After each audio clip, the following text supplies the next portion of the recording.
Permission to record? Yes, you do. Okay, thanks very much.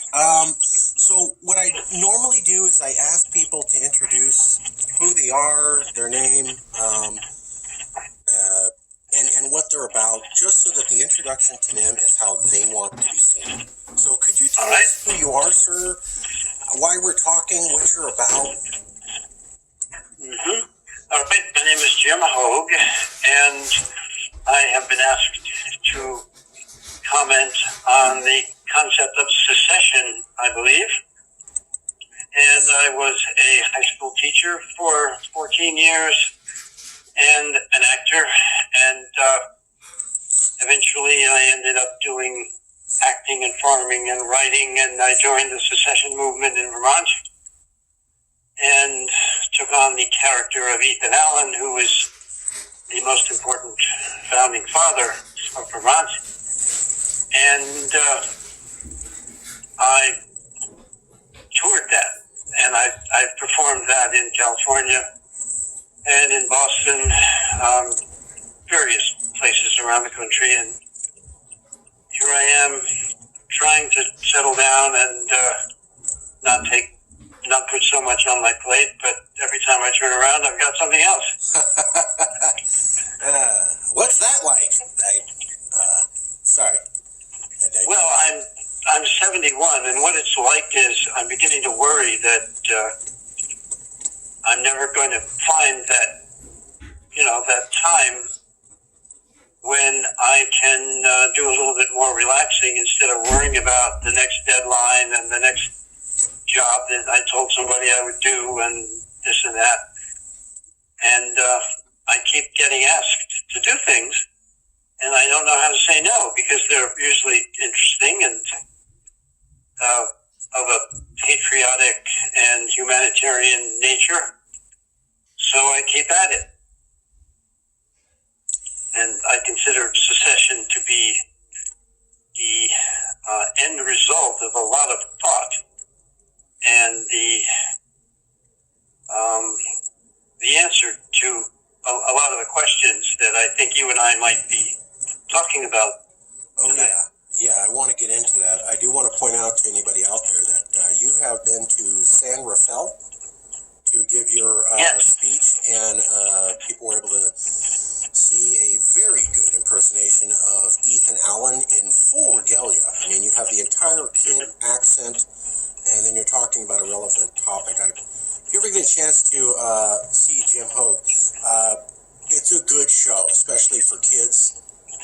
Very much Hamilton-esque. I know you're not doing hip-hop, but you seem to bring the material alive, which way more interesting than what I was taught. Well, thank you, because Ethan Allen's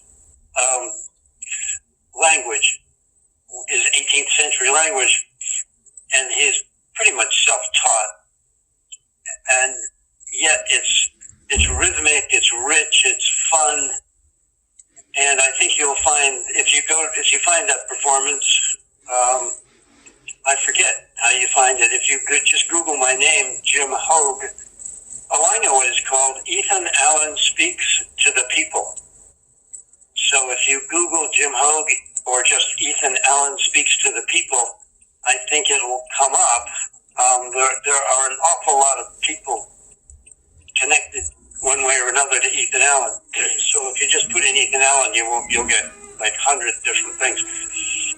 So yeah, that would be, I think, something that people would enjoy seeing. I did. I like history, and it's more entertaining that way. If you type in Jim, that's J-I-M, Hogue, H-O-G-U-E, that's J-I-M space H-O-G-U-E on Google, and Vermont Independence. All of his videos and all of the essays that he's done at, I believe it's called V2R, Vermont Second Republic, will pop up. 2VR. 2VR, I'm sorry. 2VR, Second Vermont Republic, or just go right to www.vermontrepublic.net. And you have a lot of essays there, I saw. I do, yes. Okay. And I think they're all in one way or another related to secession, but you wouldn't know that unless you're listening tonight. One is about the Vermont State Bank, which was formed in 1806 and was viciously attacked over the years and gave up in. Did I say 1806? I hope that's what I said. You did. And then closed up in 1812. And that's an important essay because it explains what happens when entities try to create public money. And I don't know if you listened. I do want to ask you about that specifically because there's only been one state bank for the last century, and that's been in North Dakota. California recently opened up a state bank, as I posit or believe, because California politicians actually want to become a nation. They just don't publicly say it, so they'll do things in the background. But before we get into that, I want to cover the basics. So you have been with the Second Vermont Republic for how long? Well, since I think about the mid 1990s, maybe 2000. Okay. I forget when I hooked up. I'm about the longest living member of that group. Our founder died a few years ago, Thomas Naylor, and you can see him in the video, Jim Hogue, the Vermont secessionist.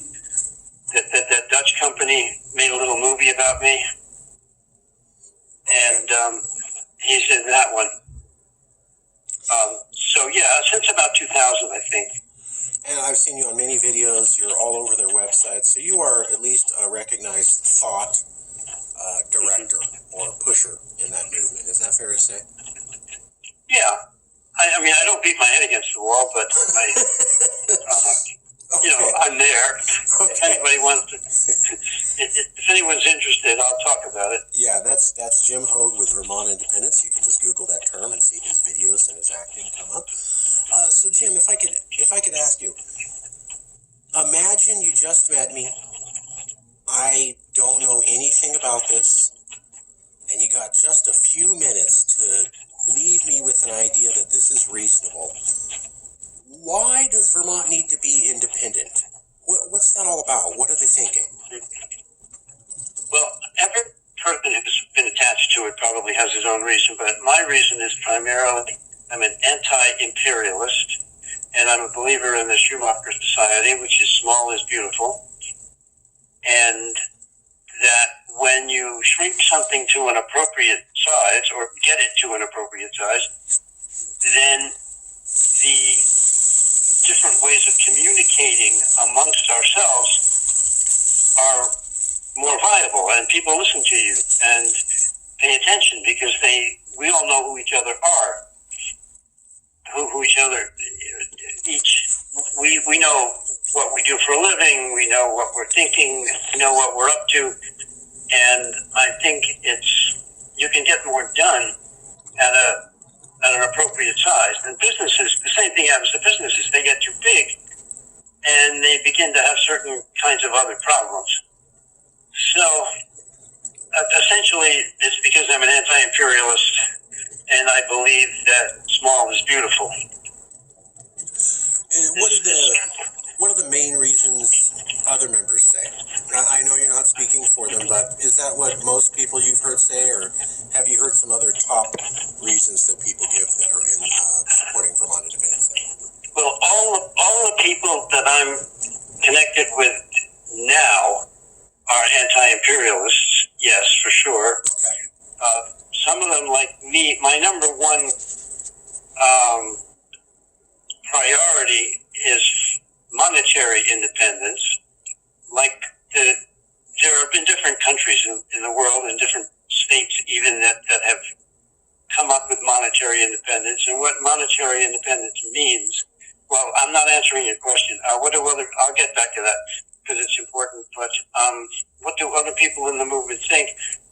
I think most of us would regard ourselves kind of as left-leaning libertarians, because I'm a libertarian for sure, but I'm not, I certainly didn't support Trump. Excuse me. I meant to say Bush. I didn't mean to say Trump. That's another story altogether. Yeah. I despised Cheney and Trump, and I last year I read David Ray Griffin's book, how Bush Cheney, how they destroyed America and the world. It's a wonderful book, and it goes point by point right through the creation of the 9/11 attacks and the whole thing. So everyone I know is a anti-imperialist, and everyone I know has some sense of monetary, the value of creating your own monetary system. But not everyone in the group focuses on the money part of it. I think many focus on the political end of it, and some focus on the food end of it, and some on the just the sense of independence and not having to kowtow to the federal government. But to me, it comes down to monetary independence, and I'm writing a very long article now called All Wars Are Bankers' Wars, which I've taken the title from the Rivera movie, but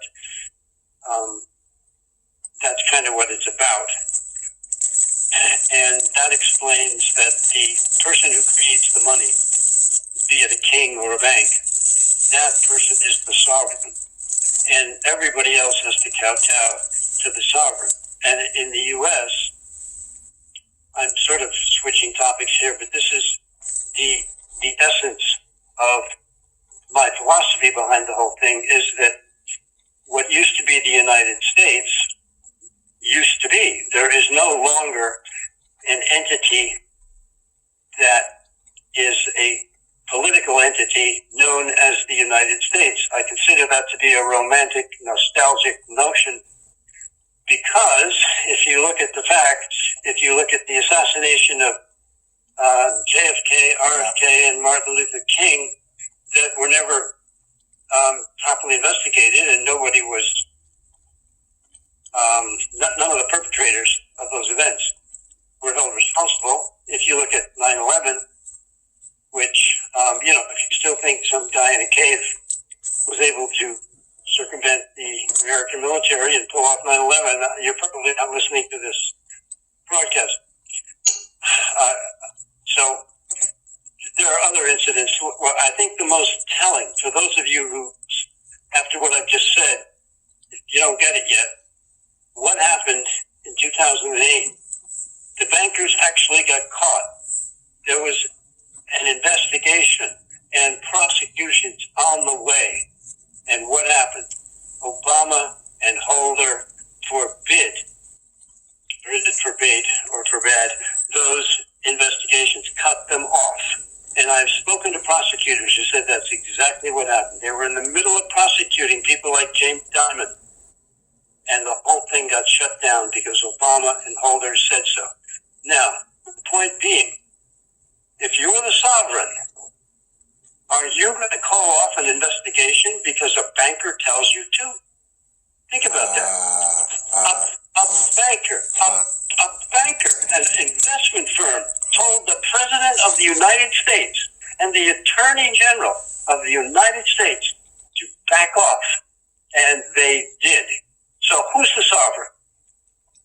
So that's kind of my whole pitch about the U.S. being a nostalgic, romantic idea that is no more. Because if the United States was a country and it had a judicial system that was close to working, a banker wouldn't be able to tell the president of the country and the attorney general, oh, don't prosecute us, or we'll do all these kind of nasty things and you'll be really sorry. And so where does that come from? That comes from an evolution of power from the presidency and the judiciary and the Congress to the banks. Now, there's always been that struggle, and that's what my paper is about, partly. It's called, again, All Wars Are Bankers' Wars. But the struggle for power has been between the central banks and Congress and the presidency and the judicial. And I consider that we lost in 1913 with the creation of the Federal Reserve. That's when the bankers really were able to sink their teeth into the government and begin their essential control of it. Let me ask some. But we saw that for sure with the assassinations of JFK, RFK, and Martin Luther King, and the 9/11 attacks, and the meltdown of 2008. And I could give you a bunch more, but you get the. Yeah, let me ask you a question if I can. What I think I'm hearing is you're saying the federal system doesn't work. And yeah, Bush was horrible, and yeah, Trump's horrible, but Obama did some really not great things too. And so just because you're going to elect a liberal leader doesn't mean that America, the way that it should be, is actually going to come back into play, that a simple election isn't going to right everything and make it all better. Am I understanding that correctly? Oh, yes. Yeah. So you don't... I mean, there may be some people better than other people. I can't deny that. But if the bankers are sovereign, which they are now, look what happened to Paul Wellstone.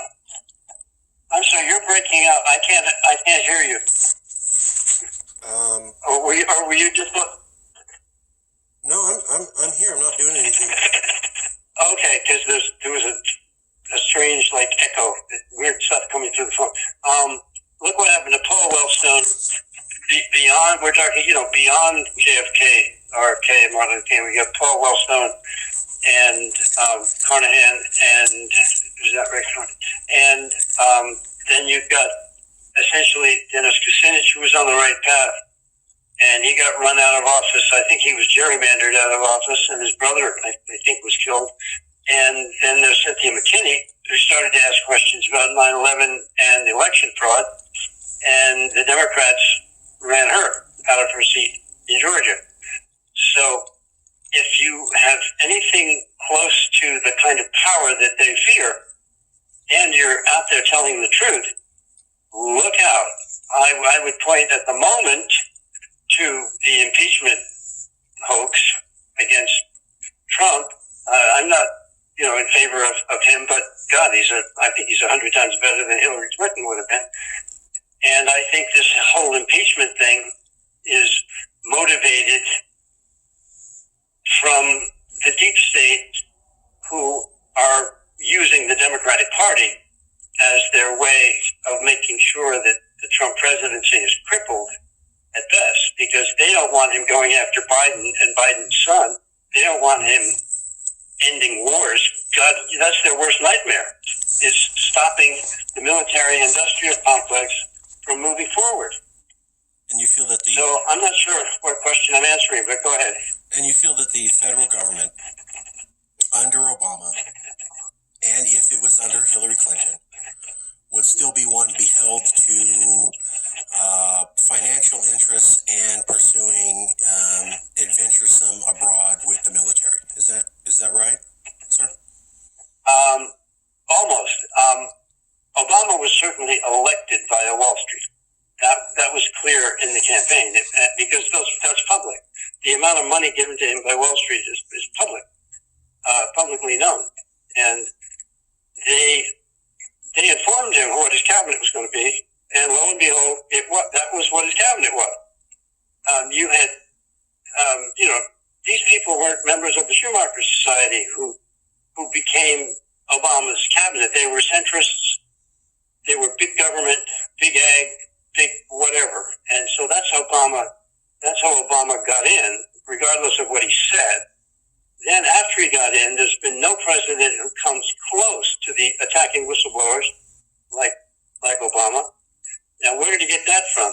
I interviewed a guy and I said, why would Obama care about whistleblowers? What was it in him why he went after all these whistleblowers? And we kind of came to the conclusion that it was Brennan who went after the whistleblowers, because Obama probably didn't care all that much, but Brennan was a Ratchik of the deep state, just like Mueller. is still an apparatchik of the deep state. Is that the right word? Did I say that? Anyway, apparatchik. Yeah, apparatchik. Yes, Russian term. So Obama did begin to pull out of Syria, which I believe was because of Putin. He ran into a brick wall when he and Hillary were trying to destroy Syria. I think they ran into Putin, who forced their hand, and so Obama backed off of Syria, which was great, I thought.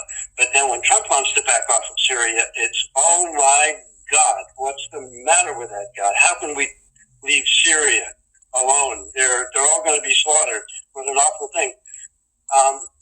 So I find that disappointing that liberals are all for peace, unless Trump happens to be for peace. Then they're all for war, and that really disappoints me about my fellow human beings. So you're saying that, America, the federal system, even if it's Democrats, they're still be held to banks and war and debt and invading countries and violating norms, and it doesn't matter who gets elected. You're not going to replace Trump and pick one of the Dems that's out there, and suddenly everything goes back to being a paradise. That's for sure. Kennedy was on the right track, and they shot what happened to him. Yeah. So that would explain. Go ahead. Just that would explain why a liberal place like Vermont is interested in being independent from America. We typically hear about only hardcore conservatives want to do this, but you're explaining the reasons why liberals in this place would want to leave, because they still feel the federal system, even with liberals in charge of it, is too not good, doing bad things. Is that fair? Yeah. Yes, it's doing just as many bad things on the grand scale, if not more. I mean, look at Hillary. Was doing the destruction of Libya was on her plate, and Obama and Hillary were up to the destruction of Libya, the attempted destruction of Syria. So, and it was Democrats who prosecuted, after Kennedy was killed, it was Democrats who got the Vietnam War going. It's pretty equal in the war. Yeah, no one, my fellow liberals, and I'm a liberal, and I because I believe in the values, I don't believe in any the clauses. Let me just leave it at that. I'm a liberal because I believe in the values. But I did recognize that when Obama was president, John Kerry was his Secretary of State and referred to Latin America as their backyard, something that Teddy Roosevelt had said, meaning that Latinos are less than Caucasian people. So that racist legacy was carried on by the Secretary of State during Obama, and Obama said absolutely nothing about it. Additionally, you have thousands of Mexicans killed with the Fast and Furious thing, of which nobody was brought to be held to account for that. And finally, my favorite thing that's unknown to liberals is that Honduras, the democratically elected leaders, were overthrown by Hillary and Barack. No one brings that up, ever. Yeah. Was that Rios Montt? I forget who. Anyways, it's not important, but you're right. Every Latin American country has run into American imperialism, and it's been equally spread out. You got Kissinger, and you had Reagan, and they, no matter what stripe they are, they were imperialists. You just had the impeachment hearings against Trump, and this got me, because no one in the liberal news said anything. There was a former ambassador or some federal official, I think his last name was Grant, and he was talking about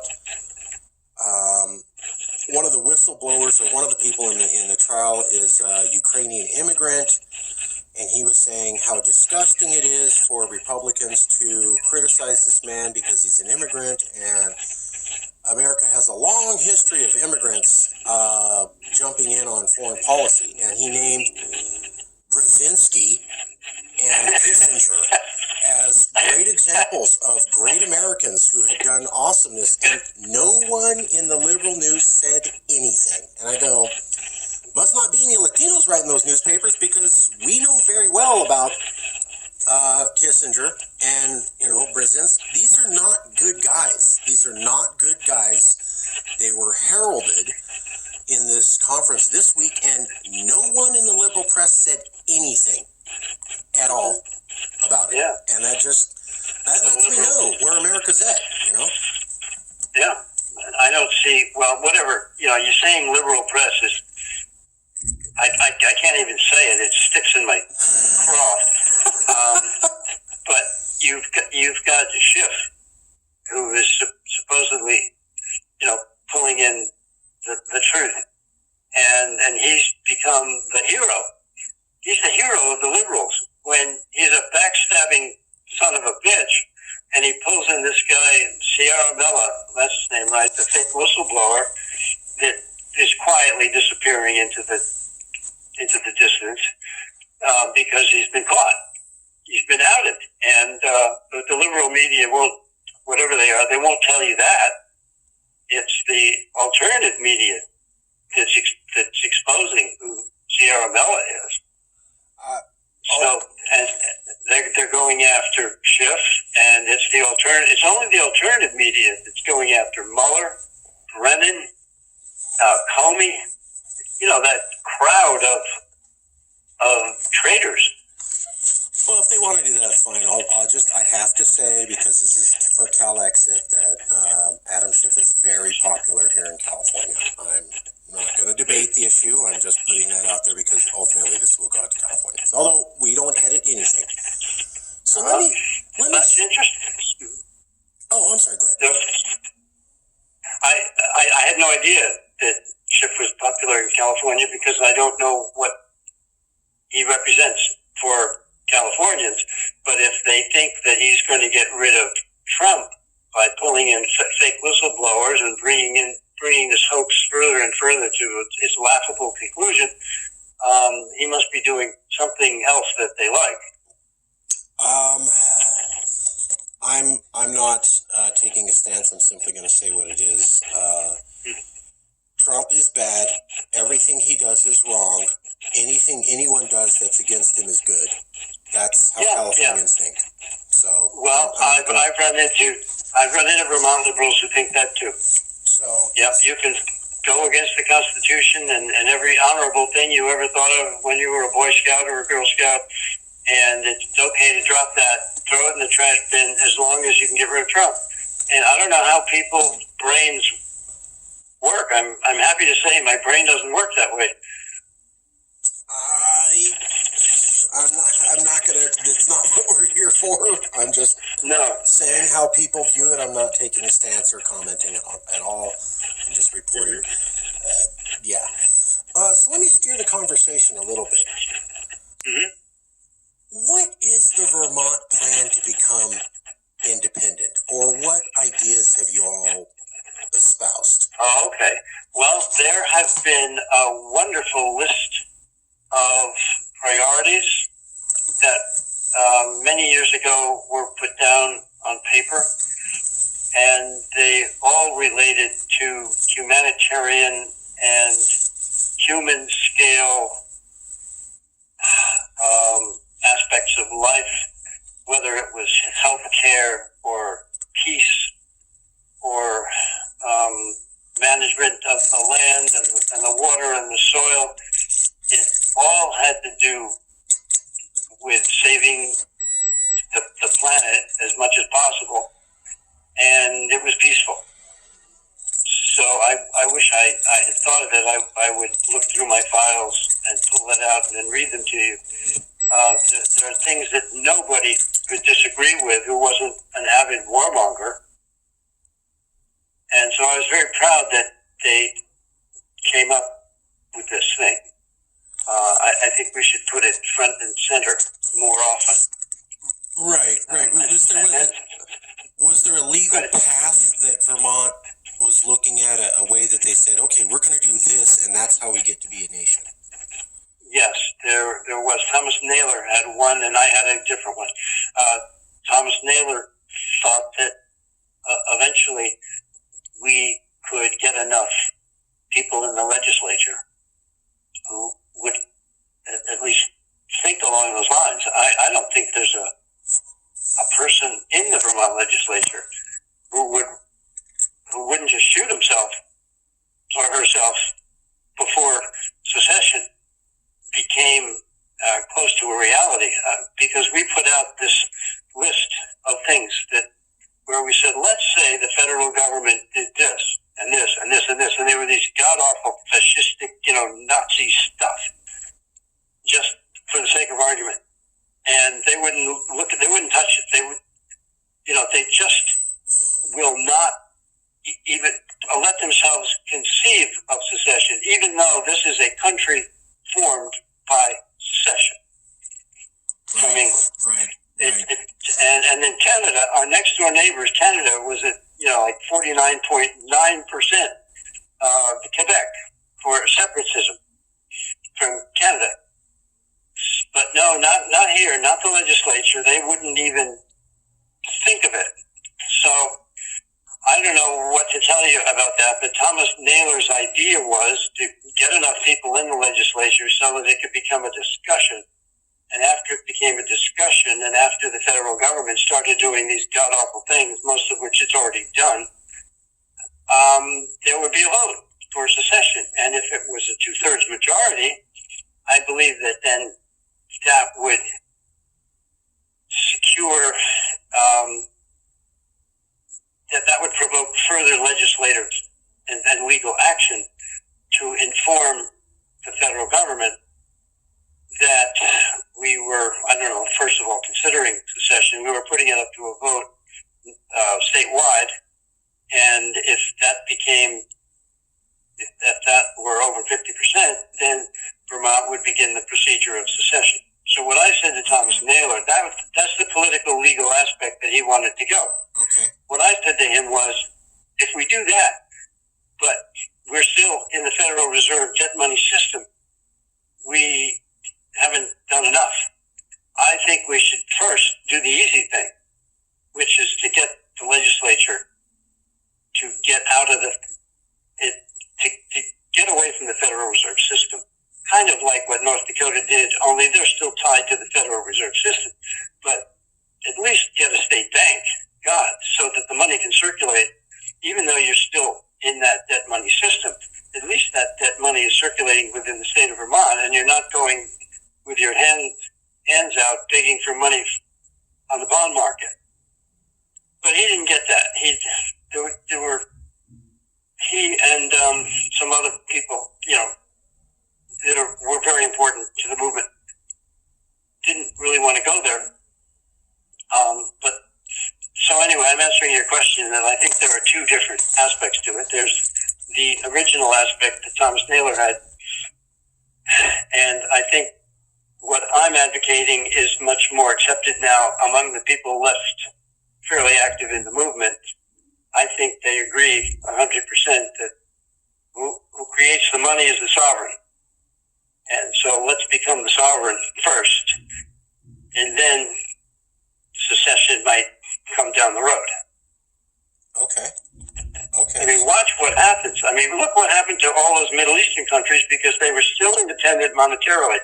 And your audience could disagree with me completely if they want to. But every single one of those countries, Afghanistan, Iraq, Iran still, and Syria and Libya, they were all independent, truly independent, because they were monetarily independent. And the Bank of International Settlements, the IMF, the European central banks could not tolerate that, and they've been going after those people for a long time. And Wesley Clark, when he was asked, he informed the populace that there were 7 countries that the neocons wanted to take out. Yeah. Well, golly gee, it just so happened that all 7 of those countries was independent monetarily. And you can't tell me it's because they had a certain religion, because they didn't. They had different religions. They had different everything, except they were all independent monetarily. So that's why I'm saying that means a lot to these bastards, that if you are independent monetarily, you are a target. I recall that Saddam Hussein was looking at switching his reserve currency from the dollar to the EU reserve note, and Muammar Gaddafi, right before he died, was looking at a African gold backed currency. And not saying those things are related, but it is a fact that those two guys were looking at getting away from the dollar, and the next thing you knew, they were both dead. So I'm not saying they're related, but what a coincidence. Yeah, well, of course, I'm saying they're related, and their countries were destroyed at the same time. And what is in my article, I said that the golden goose for the banks is reconstructing the countries that their constabulary has destroyed. So let your listeners think about that one. You know, the bankers make money both ways. First of all, they bet on both sides. Second of all, they make money all the way through the bombardment process, because the country that's doing the bombarding has to borrow the money to do it. That's called banking. This is the debt money system. And thirdly, then they get to send in, Bechtel and Halliburton. Halliburton and that gang. They get to send the military-industrial complex in to rebuild, and the bankers are making money off of that. So that's why they hate peace. That's why all wars are bankers' wars. And if you look at what actually happened, I'm not making any of that up. Your listeners know that that's exactly what happened. And they can think, well, that's just coincidence that the bankers are making money off this. Of course, they're bankers, they're blah, blah, blah, blah. Well, that's what bankers do. It's true. The Bush family bet on both sides in World War II. They supplied the early, they supplied Hitler and company with money, and Hitler was Man of the Year, Time magazine. Right, 1939. So, there's a lot of truth behind what I'm getting at here, which is that sovereignty is a function of monetary creation. So let me just summarize, if I can, just summarize for the people listening in. So Thomas Naylor, who was before you, had this idea that they would somehow get into the politics of Vermont and somehow get a majority of the Vermont legislature to discuss and therefore vote for secession. Once you had a majority of the Vermont legislature, then they could go to Congress with some sort of political will. And you're saying, that's great, maybe go ahead and do that, but let's be clear, if you don't have independence from the Federal Reserve, you don't have independence really, you don't have independence. And so the first step should actually be, maybe you're still technically a state, but you're financially independent from this federal system. Am I understanding that right? Is that a fair summary, sir? Absolutely, and partly because it's easier. The political aspect of it is like, forget about it.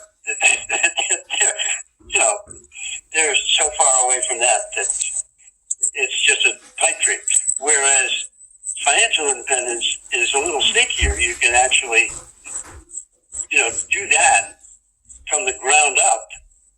We could create credit unions that were secessionist credit unions and pull the farmers together. There are ways to do that without the legislature, without their consent. So you could kind of get a secessionist movement going, even if the very people in it weren't quite aware that it was necessarily a secessionist movement. But I think more and more people are coming to realize that when they gain monetary independence, I don't mean financial independence, I mean monetary, which is the creation of money. Right. When you gain that, you are essentially independent. And Vermonters, the old Vermonters like to think of themselves as very independent. The ones that have moved up here like me since the 70s tend to be more reliant and they have more faith in the government, I think. How would the state of Vermont become financially independent?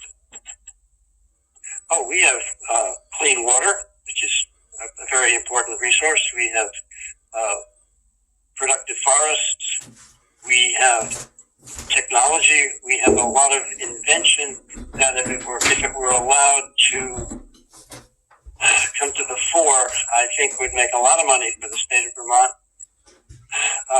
We technically kind of break even between what Vermont pays to the federal government and what Vermont gets out of it. But what they say Vermont gets out of it, to me, that doesn't mean anything, because a lot of what they say Vermont gets out of it is people like, guards in all the buildings, paid for by the federal government because they're guarding, that's not money that we want. That's not anything helping the state of Vermont. But is there an act? Go ahead. Is there an act, a thing that Vermont could do to become independent from the Federal Reserve? I think you were talking about making their own system of finance. Yes, well, it would start, I think, the best way. There are lots of different ways it could start, but I think the most effective way is with a state bank. And that state bank would be equipped to do what, some of the big banks are doing now, which is exchanging. You've got Bitcoin, you've got Holo, you've got Liberty Dollars. You've got different means of exchange out there that are becoming of international importance. And there's mutual credit of international importance where, you're trading container loads of goods from one country to another, and you're not borrowing money to do it. That's putting a dent in the power of the banks. So Vermont would have to be a leader in the exchange. This is just my personal opinion. A couple other people I know feel that way. Vermont would have to become a leader in the exchange of Bitcoin and Holo and Liberty Dollars and another currency that we have created around here called Common Good. So I think that would be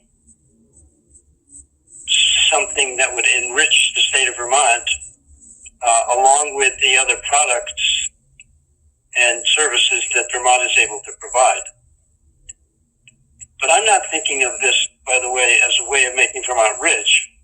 I'm thinking of it as a way of giving Vermont a conscience and showing the rest of the world that somebody, somewhere, gets it.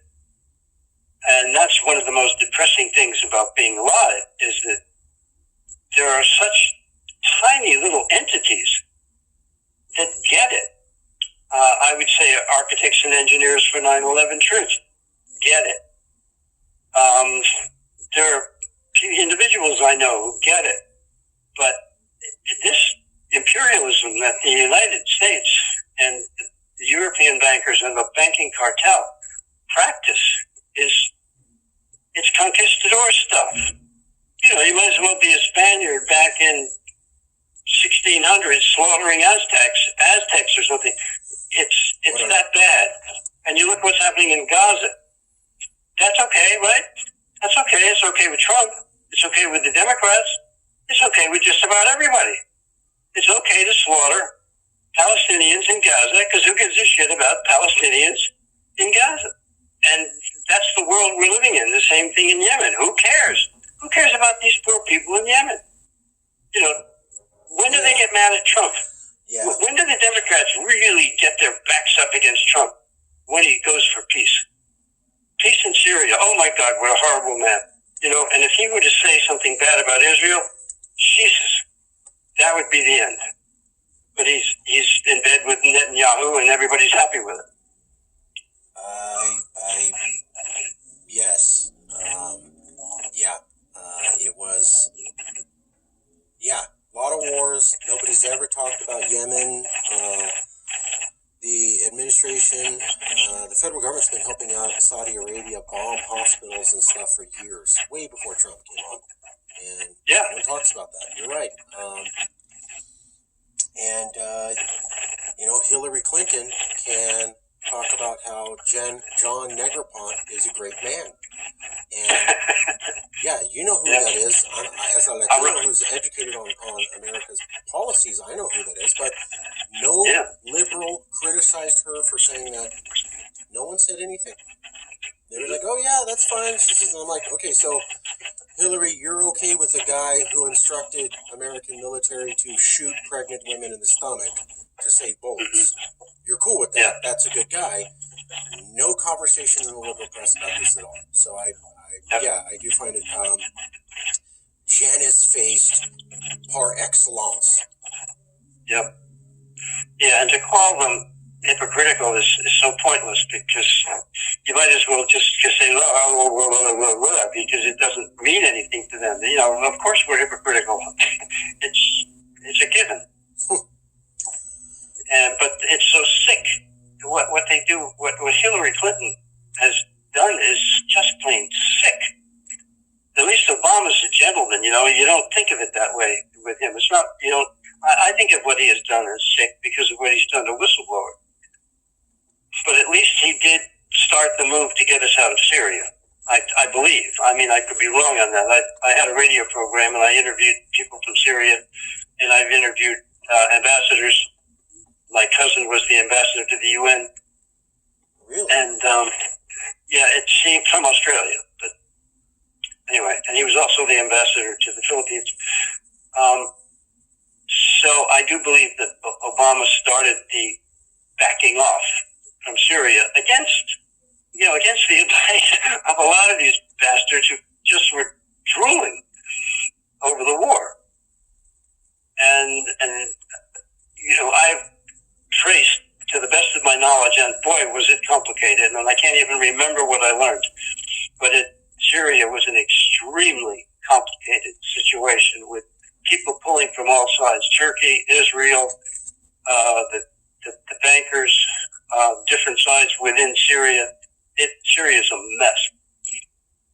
But thank goodness Putin stepped in, and I think that is what stopped most of the Putin convincing Trump, or Trump figuring it out on his own. That doesn't matter to me which, because he stopped a lot of deaths by doing it.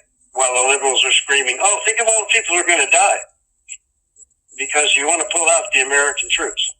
Well, it hasn't happened. You know, I think a lot of lives have been saved. So let me ask you. You've been following politics for a while. You're on the left, but you're right next to New Hampshire. You're near D.C. Republicans are there. Has the political discussion in America gotten degraded, more violent, more volatile, unable to debate things in a courteous way anymore? Primarily, I think it's gotten a lot dumber, and that's because the media are the masters of what people, even in the 19th century, were talking about. Throw the people something to argue about, and they'll argue about it, and we get to do whatever we want, because those idiots are out there squabbling over, you know, a few bucks in healthcare, or this, that, and the other thing. They're squabbling over something of mediocre importance, while we get to slaughter people in Yemen and in Gaza, in Bolivia, in Venezuela. We get to do all this stuff because people are so stupid that they want to fight over LGBT, whatever it is. LGBTQ. Yes, thank you. And I put a C at the end of that, which stands for clueless, but that's just a very personal take I have on the argument itself. So anyway, that's what I think has happened, is that the political discourse is not really political discourse unless you get into a pretty high level of person or knowledgeable person. Does it seem, though, that Americans are more angry and less able to talk than in the past?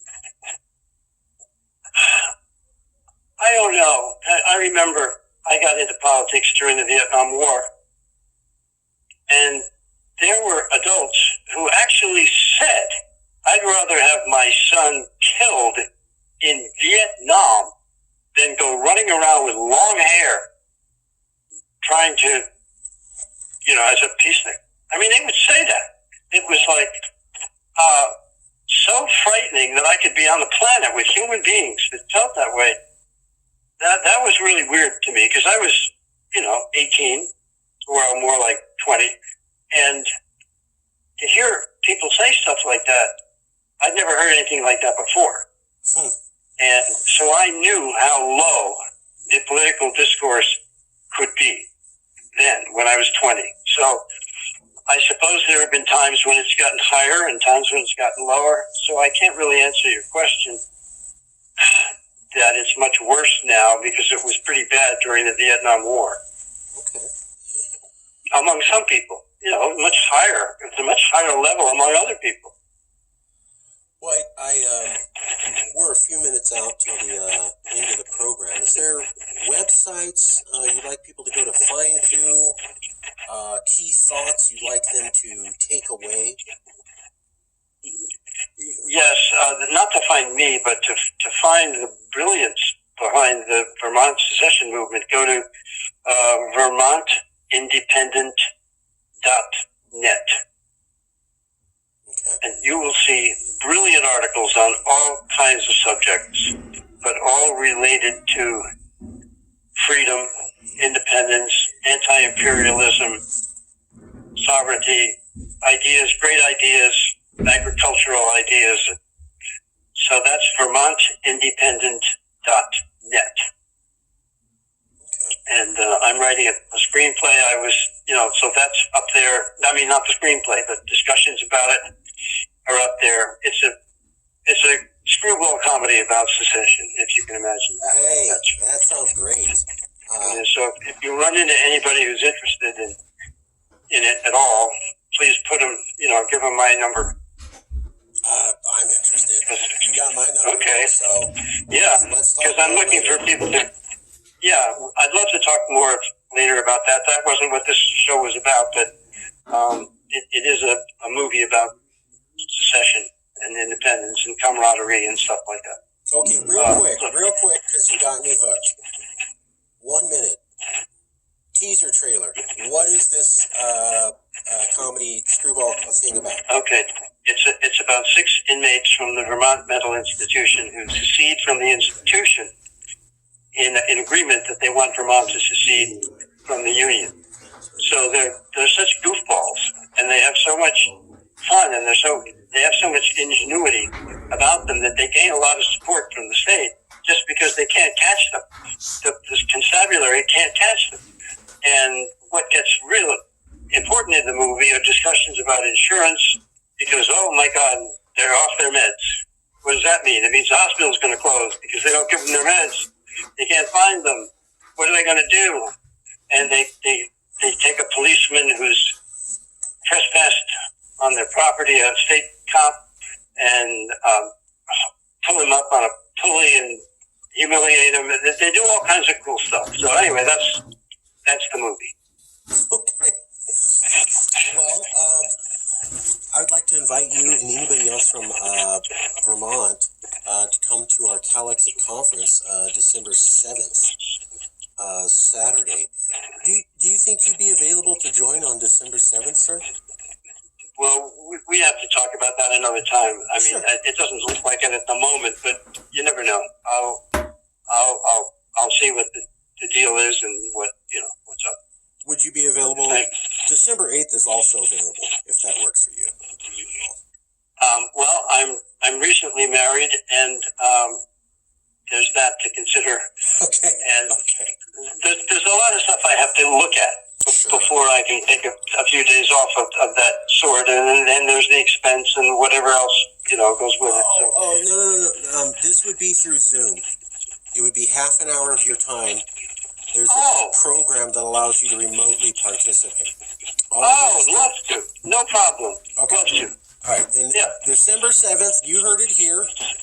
we'll have you on. I'll talk you through how to get on Zoom. It'll be really easy. We'll do a test later on, and anybody else from Vermont Independence that wants to come on, they are all. Yeah, I used Zoom once. It was very tricky, so I need some coaching. I will walk you through it. Okay. Yeah. All right. Well, thanks a lot. All right. We'll go from there. All right. I'll email you tonight or tomorrow with a copy